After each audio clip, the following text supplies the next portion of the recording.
ไม่พูดก็รู้ว่ารักตอนที่101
4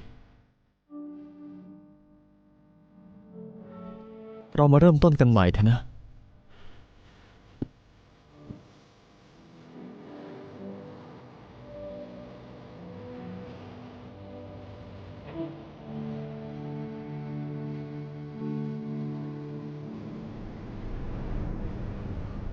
เฮ้ยเธอเห็นหรือยังปาทาลี่ซื้อแบร์บริกให้คุณหม่อเยอะเลยอ่ะ ฉันพูดว่าอิจฉาบ่อยจนเบื่อแล้วเนี่ย เมื่อไหร่ฉันจะได้เจอผู้ชายอย่างปาทาลี่บ้างอ่ะ อีกไม่นานหรอกคืนนี้กลับบ้านไปนอน วางหมอนให้สูงหน่อยเดี๋ยวก็ฝันเองอะ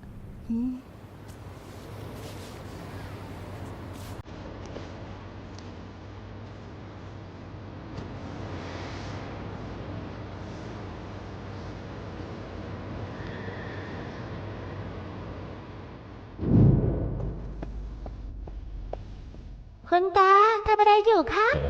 เซลซีเองเหรอ คุณตาวาดรูปสวยจังเลยค่ะ นี่นะคือเทคนิคการทอและย้อมสีของตระกูลหม้อรอหนูโตขึ้นเมื่อไหร่ตาจะส่งต่อมันให้หนูดีไหม ได้ค่ะ ขอบคุณค่ะคุณตาเดี๋ยวให้คุณตาค่ะ เซลซีของตาเป็นเด็กดีจริงๆ แล้วมันเล่นยังไงล่ะ ก็แค่หมุนมันค่ะ โอ้โหเพราะมากเลยนะ คุณตา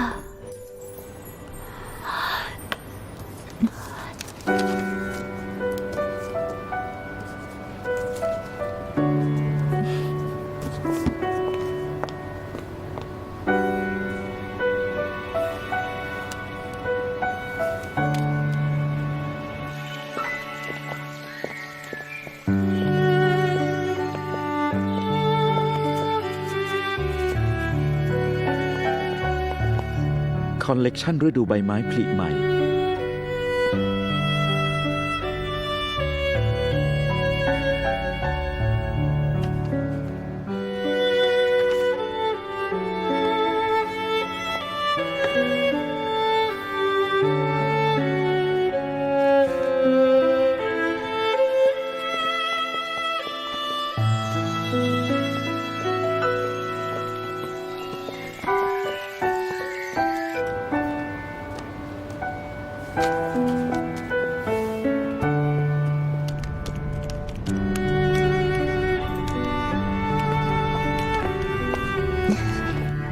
ประธานลี่คะ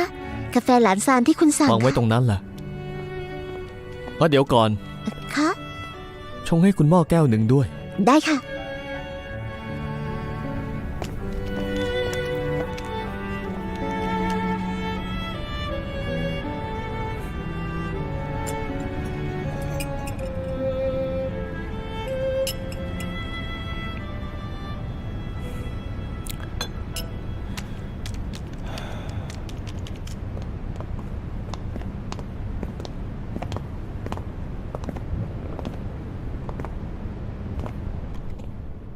นี่ชุดใหม่ที่คุณออกแบบเหรอ ไม่เป็นสินค้าเรือธงของคอลเลกชันฤดูใบไม้ผลิใหม่ของเรา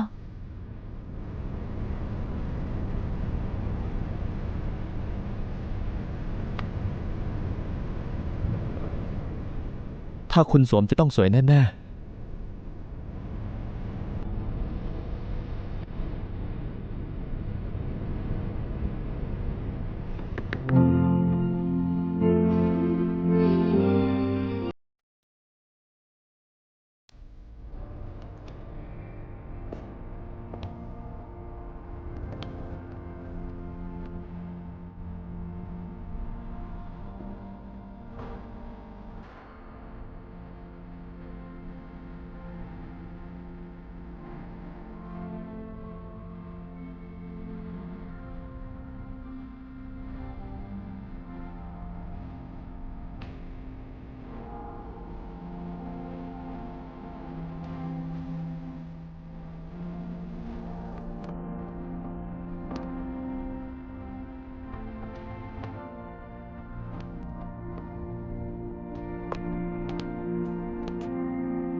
คิดว่าไงคะ